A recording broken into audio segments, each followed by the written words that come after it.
ഇന്ന് T20 world കപ്പിനുള്ള സ്ക്വാഡിനെ പ്രഖ്യാപിച്ചത് BCCയുടെ സെക്രട്ടറിയാണ്. BCCയുടെ സെക്രട്ടറി വന്ന് നമ്മളോടൊക്കെ പറയുന്ന ഒരു മെസ്സേജ് ഉണ്ട്. എത്ര വലിയ മരമാണെങ്കിലും വീടിന്റെ മുകളിലോട്ട് ചരിഞ്ഞു കഴിഞ്ഞാൽ ഞങ്ങൾ അതിനെ വെട്ടിമാറ്റും. തക്കതായ ഒരു താക്കീതാണ് സത്യം പറഞ്ഞാൽ ഇന്ന് BCCയുടെ സെക്രട്ടറി പ്രസ് കോൺഫറൻസ് നടത്തിയിട്ട് ടീമിനെ അനൗൺസ് ചെയ്തിട്ട് കൊടുത്ത ഒരു മെസ്സേജ്. തീർച്ചയായിട്ടും BCCI കഴിഞ്ഞ കുറച്ച് നാളുകളായിട്ട് ഇന്ത്യൻ ക്രിക്കറ്റ് ടീമിന്റെ സെലക്ഷനെ സംബന്ധിച്ചിടത്തോളം ഒരുപാട് കൺസേൺ ഉണ്ട് അവർക്ക്. പ്രത്യേകിച്ച് ചീഫ് സെലക്ടറായ അജിത് അഗാക്കറിന്റെ ചില വാക്കുകൾ, അത് രോഹിത് ശർമ്മയ്ക്കെതിരെയാണെങ്കിലും വിരാട് കോഹ്ലിക്കെതിരെയാണെങ്കിലും കഴിഞ്ഞ പ്രാവശ്യം സഞ്ജു സാംസണെതിരെയുള്ള വാക്കുകൾ പല പ്ലേയേഴ്സിനെയും മെന്റലി തളർത്തുന്നുണ്ടെന്ന് BCCIക്ക് നല്ലവണ്ണം അറിയാം. സോ ഇന്ന് BCCI വന്നിട്ട് തക്കതായ ഒരു മറുപടി നമുക്കെല്ലാവർക്കും തന്നിട്ടുണ്ട്. ഇനിയും നിങ്ങൾക്ക് BCCI വിശ്വസിക്കാം, മെറിറ്റിന്റെ അടിസ്ഥാനത്തിലായിരിക്കും ഇന്ത്യൻ ടീം മുമ്പോട്ട് പോകാന്നുള്ളത് BCCയുടെ സെക്രട്ടറി വന്ന് എന്തായാലും പറയാതെ പറഞ്ഞു എന്നാണ് ഞാൻ വിശ്വസിക്കുന്നത്. ഫസ്റ്റ് ഓഫ് ഓൾ ഞാൻ BCCയെ അഭിനന്ദിക്കുന്നു. BCCയുടെ സെക്രട്ടറി ഞാൻ അഭിനന്ദിക്കുന്നു. ബോൾഡായിട്ടുള്ള ചില തീരുമാനങ്ങൾ അല്പം വൈകിപ്പോയെങ്കിലും എടുത്തതിനെ ഞാൻ അഭിനന്ദിക്കുന്നു. ഫസ്റ്റ് ഓഫ് ഓൾ ഞാൻ കണ്ടത് അജിത് അഗാക്കറിന്റെ ഒരു വളിഞ്ഞ മോന്തയായിരുന്നു. അജിത് അഗാക്കറിന്റെ U-turn ആണ് ഞാൻ കണ്ടത്. ഇതേ അജിത് അഗാക്കറാണ് ശുഭ്മൻ ഗില്ലിനെ വൈസ് ക്യാപ്റ്റൻ ആക്കിയപ്പോഴത്തേന് പറഞ്ഞത്, സഞ്ജു സാംസൺ ജസ്റ്റ് ഒരു ടെമ്പററി ആയിട്ട് ഞങ്ങൾ കൊണ്ടുവന്നതാണ്, ശുഭ്മൻ ഗില്ലാണ് പെർമനന്റ്. ശ്രീലങ്കയിൽ നടന്ന T20 മുതലേ ശുഭ്മൻ ഗില്ലാണ് ഇന്ത്യൻ ടീമിന്റെ ഓപ്പണർ. ശുഭ്മൻ ഗില്ലിന് പകരക്കാരനായിട്ടാണ് സഞ്ജു സാംസനെ കൊണ്ടുവന്നത്. ഇന്ന് അതേ വാക്ക് പറഞ്ഞ അജിത് അഗാക്കറിന് U-turn അടിക്കേണ്ടതായിട്ട് വന്നു. അജിത് അഗാക്കർ പറയുക, പണ്ടൊക്കെ പറഞ്ഞ് ഇപ്പോൾ എനിക്ക് പ്രധാനം എൻ്റെ കസേരയാണ്. എൻ്റെ കസേര കിടന്ന് ആടിക്കൊണ്ടിരിക്കുകയാണ്, എൻ്റെ കസേര കിടന്ന് കുലുങ്ങിക്കൊണ്ടിരിക്കുകയാണ്, ഞങ്ങൾക്ക് അതുകൊണ്ട് ഒരു ബലിയാടിനെ വേണം. ആ ബലിയാടിൻ്റെ പേരാണ് ശുഭ്മൻ ഗില്ല്. ശുഭ്മൻ ഗിൽ സത്യം പറഞ്ഞാൽ ഇതിനകത്ത് എന്ത് തെറ്റാ ചെയ്തത്? ശുഭ്മൻ ഗില്ലിനെ നൂലിക്കെട്ടി ഇറക്കാൻ നോക്കി, ഒരു പോസ്റ്റർ ബോയ് ആക്കാൻ ശ്രമിച്ചു, വിരാട് കോഹ്ലി ആക്കാൻ ശ്രമിച്ചു. വിരാട് കോഹ്ലിനെയൊക്കെ പിടിച്ച് ഒരു ദിവസം കൊണ്ട് പോസ്റ്റർ ബോയ് ആക്കിയതല്ല, ഒരു പെർഫോമൻസ് ചെയ്തിട്ടായതാണ്. 2024 സിംബാബ്വെ സീരീസ് കഴിഞ്ഞിട്ട് ഇന്ത്യയുടെ സ്ക്വാഡിന്റെ ഭാഗമല്ലായിരുന്നു ശുഭ്മൻ ഗിൽ. 3 ഫോർമാറ്റിന്റെ ഭാഗമായിട്ട് കുത്തി ഇറക്കാൻ ശ്രമിച്ചു. അവിടെ ഇന്ത്യൻ ടീം പരാജയപ്പെട്ടു. ഇന്ത്യൻ ടീമിന്റെ പ്ലേയിങ് ഇലവൻ തന്നെ താറുമാറാവുന്ന ഒരു അവസ്ഥ നമ്മൾ കണ്ടായിരുന്നു. നമ്പർ 3 പൊസിഷൻ എന്ന് പറഞ്ഞ ഒരു ക്രൂഷ്യൽ ആയിട്ടുള്ള ഒരു പൊസിഷനിൽ 8 പേരെ മാറി പരീക്ഷിക്കേണ്ടതായിട്ട് വന്നു ഇന്ത്യൻ ടീമിന്. ഇന്ന് സൂര്യകുമാർ യാദവിനോട് ചോദിക്കുകയാണ്, സൂര്യകുമാർ യാദവെ, ആരാണ് നമ്പർ 3 കളിക്കാൻ പോകുന്നത്? Left and right hand combination വല്ലതും ഉണ്ടോ? വലിയ left and right hand combination, ഒരു ലെഫ്റ്റ് ആൻഡ് റൈറ്റ് ഹാൻഡ് കോമ്പിനേഷനും ഇല്ല. തിലക് വർമ്മ നമ്പർ 3 കളിക്കും, ഞാൻ നമ്പർ 4 കളിക്കും. സോ ഇത്രയേ ഉള്ളായിരുന്നു ഇന്ത്യൻ ടീമിന്റെ പ്രശ്നം. നല്ല രീതിയിൽ പോയിക്കൊണ്ടിരുന്ന ഒരു T20 സ്ക്വാഡിനെ ഏറ്റവും ബെസ്റ്റ് ആയിട്ട് ഒരു പ്ലേയിങ് ഇലവൻ ആയിരുന്നു ഇന്ത്യയുടെ. സൗത്ത് ആഫ്രിക്ക സീരീസ് നോക്കുവാണെങ്കിൽ 2024, അല്ലെങ്കിൽ ഇംഗ്ലണ്ട് സീരീസ് നോക്കുവാണെങ്കിൽ, ഇംഗ്ലണ്ട് ഇന്ത്യയിലോട്ട് വന്ന T20 സീരീസ് നോക്കുവാണെങ്കിൽ ബെറ്റർ ആയിരുന്നു. എന്താണ് അവിടെ ചീഫ് സെലക്ടറും ഹെഡ് കോച്ചും കൂടെ ചെയ്യാൻ പോകുന്നതെന്ന് നമുക്കൊരു പിടിയില്ലായിരുന്നു. അവസാനം ഗൗതം ഗംഭീർ ശുഭ്മൻ ഗില്ലിന്റെ തോളത്ത് തട്ടിയിട്ട് ഇന്നലെ സംസാരിക്കുന്നതായിട്ട് കണ്ടു. ഗൗതം ഗംഭീറും കൈ ഒഴിഞ്ഞു, ഇനി എനിക്ക് ഇതിനെ താങ്ങാൻ പറ്റത്തില്ല, ആൾറെഡി ഒരുപാട് പ്രഷറുണ്ട്, ടെസ്റ്റ് ടീമിനെ ചൊല്ലി പ്രശ്നമുണ്ട്, രോഹിത് ശർമ്മയും വിരാട് കോഹ്ലിയും തമ്മിലുള്ള പ്രശ്നമുണ്ട്. സോ ഇനി T20 വേൾഡ് കപ്പ് നടക്കാൻ പോകും ഇന്ത്യയിൽ. ആൾറെഡി എക്സ് ക്രിക്കറ്റർമാർ കിട്ടുന്ന അവസരത്തിലെല്ലാം ഗംഭീറിനെയാണെങ്കിലും അജിത് അഗാക്കറിനെ ആയാലും ടാർഗറ്റ് ചെയ്തുകൊണ്ടിരിക്കുക. സോ വലിയൊരു പ്രഷറിലേക്ക് പോയില്ല, കറക്റ്റ് സമയത്ത് ഉചിതമായ ഒരു തീരുമാനം എടുത്തു. പക്ഷേ എൻ്റെ അഭിപ്രായത്തിൽ അല്പം വൈകിപ്പോയി. ഈ ഒരു തീരുമാനം ഓസ്ട്രേലിയ സീരീസ് കഴിഞ്ഞപ്പോഴെങ്കിലും എടുക്കണമായിരുന്നു. ഇനി ഇന്ത്യയുടെ കയ്യിലുള്ളത് 5 മത്സരങ്ങളാണ്. സോ ഒരു പ്രോപ്പറായിട്ടുള്ള ഒരു പ്ലേയിങ് ഇലവനായിട്ട് ഇന്ത്യൻ ടീമിന് പോകാൻ കഴിയും. ഇന്ത്യയുടെ സ്ക്വാഡിൽ നിന്ന് വന്ന മെയിനായിട്ടുള്ള 2 മാറ്റം, ശുഭ്മൻ ഗില്ലും ജിതീഷ് ശർമ്മയും പുറത്തേക്ക് പോകുന്നു, ഇഷാൻ കിഷനും റിങ്കു സിംഗും ടീമിനകത്തേക്ക് വരുന്നു. ഫസ്റ്റ് ഓഫ് ഓൾ സഞ്ജു സാംസനെ ജസ്റ്റിസ് കിട്ടി. സഞ്ജു സാംസൺ നോക്കുവാണെങ്കിൽ പ്രഷർ കൂടാതെ പെർഫോമൻസ് ചെയ്യാം, ഇന്ത്യൻ ടീമിന്റെ ബാലൻസിനെ ബാധിക്കത്തില്ല. ഇനി സഞ്ജു സാംസന്റെ പെർഫോമൻസിന് മാത്രം കോൺസെൻട്രേഷൻ ചെയ്താൽ മതി, നല്ലൊരു പെർഫോമൻസ് കാഴ്ചവെച്ചാൽ മതി. ഇനി ശുഭ്മൻ ഗിൽ ബെഞ്ചിൽ ഇരിപ്പുണ്ടെന്നുള്ളൊരു ടെൻഷനൊന്നും സഞ്ജു സാംസനെ സംബന്ധിച്ചിടത്തോളം ഇല്ല. വരിക, പെർഫോമൻസ് ചെയ്യുക, ഇന്ത്യയെ വിജയിപ്പിക്കുക, ആ ഒരു വേൾഡ് കപ്പ് നേടിയെടുക്കുക. 2024 T20 സ്ക്വാഡിന്റെ ഭാഗമായിരുന്നു സഞ്ജു സാംസൺ. പക്ഷെ ഒരു കളി പോലും കളിക്കാൻ കഴിഞ്ഞില്ല. പക്ഷേ 2026 സഞ്ജു സാംസൺ ഫുള്ളി ഫിറ്റ് ആണെങ്കിൽ എല്ലാ മത്സരവും കളിക്കാനുള്ള എല്ലാ അവസരവും സഞ്ജു സാംസന്റെ മുമ്പിലുണ്ട്. പെർഫോമൻസിന് മാത്രം ഫോക്കസ് ചെയ്യുക സഞ്ജു സാംസൺ. പിന്നെ ഇഷാൻ കിഷനെ ടീമിലേക്ക് കൊണ്ടുവരുന്നു, നല്ലൊരു തീരുമാനമാണ്. പക്ഷേ ഈ ഒരു ബുദ്ധി എന്തുകൊണ്ടാണ് BCCI മുമ്പേ തോന്നാഞ്ഞത്? ഇഷാൻ കിഷൻ നോക്കുവാണെങ്കിൽ ഡൊമസ്റ്റിക് ക്രിക്കറ്റിൽ മനോഹരമായിട്ട് കളിച്ചുകൊണ്ടിരിക്കും. 10 കളിയിൽ നിന്ന് 517 റൺസ് എടുക്കുന്നു, 197 സ്ട്രൈക്ക് റേറ്റ് ഉണ്ട്, 57 റൺസിന്റെ ആവറേജ് ഉണ്ട്. 2 കളി നോക്കുവാണെങ്കിൽ സെഞ്ചുറി എടുത്തു, നല്ല പെർഫോമൻസ് കാഴ്ചവെച്ചു. പക്ഷേ ഇനഫായിട്ടുള്ള ഒരു മാച്ച് ടൈം ഇഷാൻ കിഷന് കിട്ടുന്നില്ല. ഇനിയിപ്പോൾ 5 സീരീസാണ് ഉള്ളത്.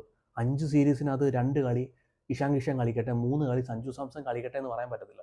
5 കളിയും സഞ്ജു സാംസൺ തന്നെ കളിക്കണം. മേ ബി ഒരു കളി കൊല്ലം ഇഷാൻ കിഷൻ അവസാനത്തെ കളി കൊല്ലം ഒരു ചാൻസ് കൊടുക്കുമായിരിക്കും. നമ്മുടെ ബെഞ്ചിലിരിക്കുന്നവർക്കും ഇനഫായിട്ടുള്ളൊരു മാച്ച് ടൈം കൊടുക്കണം. സോ ഈ ഒരു തീരുമാനം അല്പം മുമ്പേ ആകാമായിരുന്നു.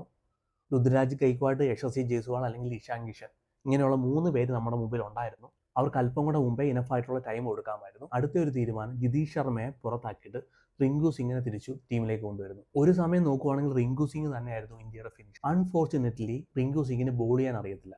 ആ കാരണം കൊണ്ട് റിങ്കു സിംഗ് പുറത്തേക്ക് പോകുന്നു. എന്നാൽ നല്ല ബുദ്ധി തോന്നി റിങ്കു സിംഗിനെ ടീമിലേക്ക് തിരിച്ചു കൊണ്ടുവരുന്നു. പ്ലേയിങ് 11-നകത്ത് റിങ്കു സിംഗിന് ഇടം കിട്ടില്ലയോ എന്നുള്ളത് മറ്റൊരു കാര്യം. പക്ഷേ റിങ്കു സിംഗ് അർഹിച്ചിട്ടുണ്ട് ഇന്ത്യയുടെ T20 ടീമിൻ്റെ ഭാഗമാകാൻ. ഒരു നല്ലൊരു ഫിനിഷർ തന്നെയാണ് റിങ്കു സിംഗ്. നോക്കുവാണെങ്കിൽ ശിവൻ ദുബെ നമ്പർ 6 പറ്റിയ ഒരു പ്ലെയർ ആണോ എന്ന കാര്യത്തിൽ സംശയമുണ്ട്. അതുപോലെ തന്നെ അക്ഷർ പട്ടേലൊക്കെ നമ്പർ 6 പറ്റിയ പ്ലെയർ ആണെന്നുള്ള കാര്യത്തിൽ സംശയമുണ്ട്. പക്ഷേ റിങ്കു സിംഗ് നമ്പർ 6 പറ്റിയ ഒരു പ്രോപ്പറായിട്ടുള്ളൊരു ഫിനിഷറാണ്. ഒരുപാട് വട്ടം നമുക്ക് പ്രൂവ് ചെയ്ത് തന്നിട്ടുണ്ട്. സോ റിങ്കു സിംഗിനെ ടീമിൻ്റെ ഭാഗമാക്കി വെച്ചിട്ടുണ്ട്. സോ T20 വേൾഡ് കപ്പിനുള്ള ടീമിനെ ഒന്ന് പറഞ്ഞു.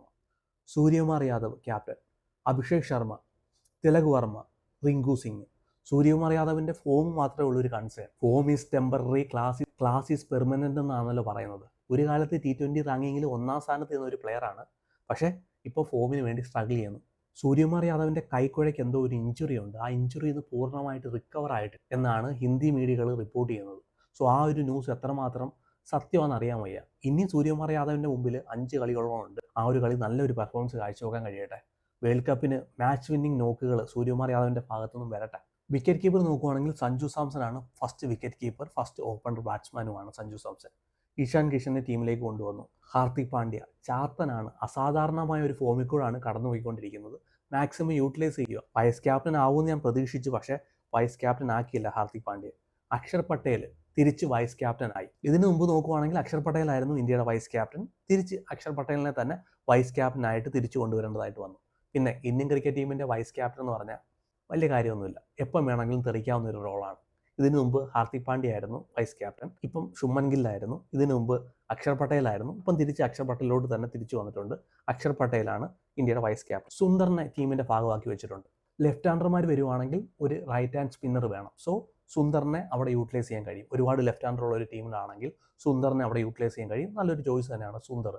പക്ഷേ സുന്ദറിൻ്റെ ഫീൽഡിങ്ങിലാണ് കൺസേൺ. ഫീൽഡിങ്ങിൽ കുറച്ചും കൂടെ സുന്ദർ ഇമ്പ്രൂവ് ചെയ്യേണ്ടതായിട്ടുണ്ട്. പക്ഷേ ഇന്നലെ സുന്ദറിൻ്റെ ബോളിംഗ് എടുത്ത് പറയണം കേട്ടോ. 4 ഓവറിൽ 30 റൺസ് കൊടുത്തു. ഒരു മാച്ച് വിന്നിംഗ് പെർഫോമൻസ് തന്നെ സുന്ദർ കാഴ്ചവെച്ചത്. സോ നല്ലൊരു ഓപ്ഷൻ തന്നെയാണ് സുന്ദർ. പിന്നെ ശിവൻ ദുബെ കൊണ്ടുവരുന്നു. ശിവൻ ദുബെ നോക്കുവാണെങ്കിൽ ബോളിംഗിൽ ഒരുപാട് ഇമ്പ്രൂവ് ചെയ്തിട്ടുണ്ട്. ബോളർമാർക്ക് അസിസ്റ്റൻസ് ഒക്കെ കിട്ടുന്ന പിച്ചിലാണെങ്കിൽ ശിവൻ ദുബെ നല്ലൊരു ഓപ്ഷൻ തന്നെയാണ്. ആ നിക്ക് ബാക്ക് ഡെലിവറി ഒക്കെ കൊണ്ടുവരാൻ ശിവൻ ദുബെയും കഴിയുന്നുണ്ട്. നല്ലൊരു ഓപ്ഷൻ തന്നെയാണ് ശിവൻ ദുബെ. പിന്നെ ബുംറയുടെ കാര്യത്തിൽ നമുക്കൊരു സംശയമില്ലല്ലോ. മാച്ച് വിന്നർ ആണെന്നുള്ള കാര്യത്തിൽ നമുക്കൊരു സംശയമില്ല. വിക്കറ്റ് ടേക്കിംഗ് ബോളർ ആണെന്നുള്ള കാര്യത്തിൽ നമുക്കൊരു സംശയമില്ല. ഇന്നലെ തോക്കേണ്ട കളിയെ ബുംറ വന്ന് ജയിപ്പിച്ചു.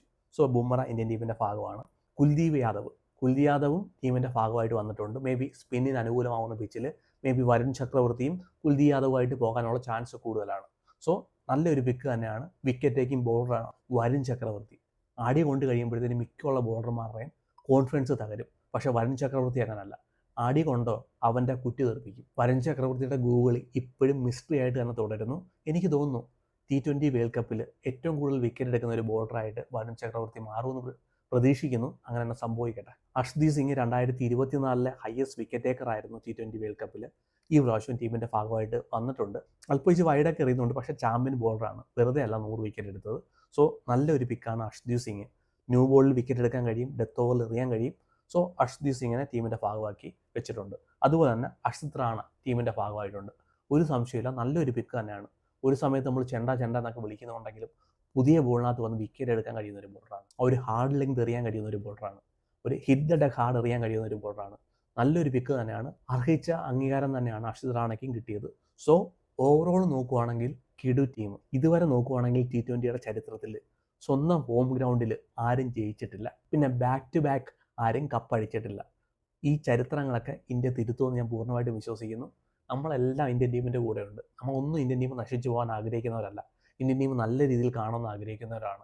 എല്ലാ അഭിനന്ദനങ്ങളും BCCIക്ക്. അല്പം വൈകിയെങ്കിലും തെറ്റുകൾ തിരുത്തിയതിന് എല്ലാവിധ അഭിനന്ദനങ്ങളും നേരുന്നു.